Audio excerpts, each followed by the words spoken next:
Welcome back, everybody. My name's Laura Watson, and on this channel we learn about botanical art. Today I'm going to show you how to paint a simple hellebore flower.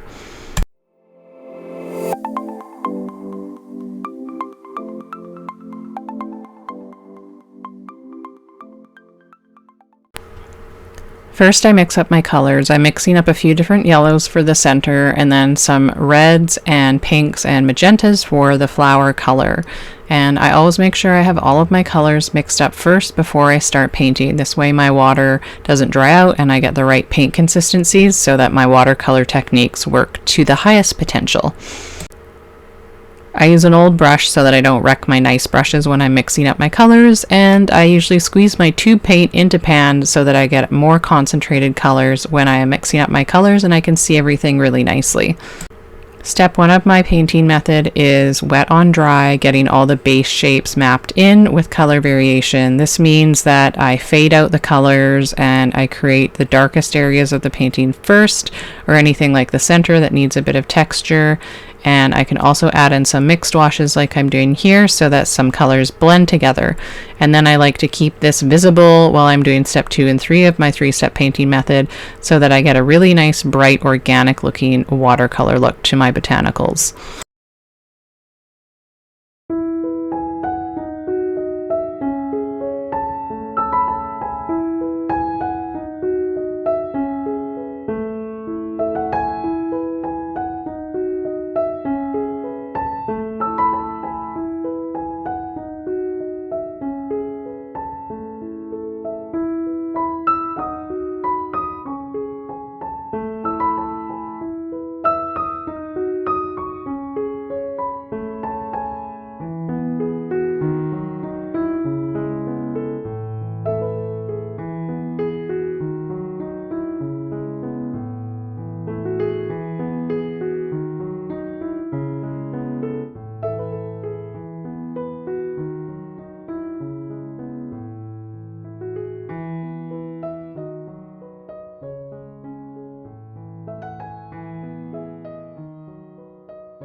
Step 2 of my 3-step painting method is to add texture and markings and any kind of veins or contour lines that are needed. This helps bring the painting to life and also adds detail. And doing this the second step, then it gets layered in between step 1 and 3, so the markings get sort of blended in a little so it doesn't look quite as garish if I just added them all at the end.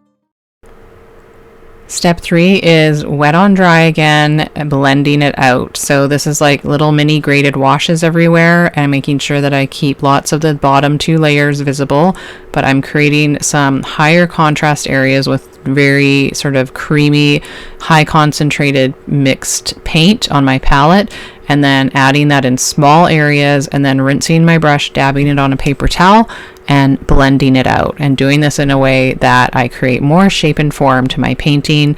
And I usually exaggerate the contrast that I see in the reference photo so that my painting's more 3-dimensional.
I finish off my paintings by doing any sort of negative painting or color adjustment, any type of sort of details that need adjusting.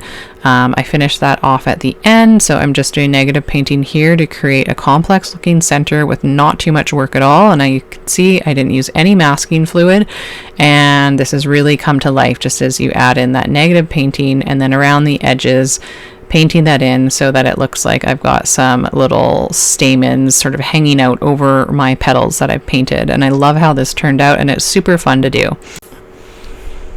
If you like this video, you can also check out my last video on how I paint watercolor holly. It shows you how to paint leaves in detail and how I get a really more realistic look with my watercolors, and you can check it out at the link in the video description. Thank you again for being here, and please like and subscribe if you'd like to see more videos like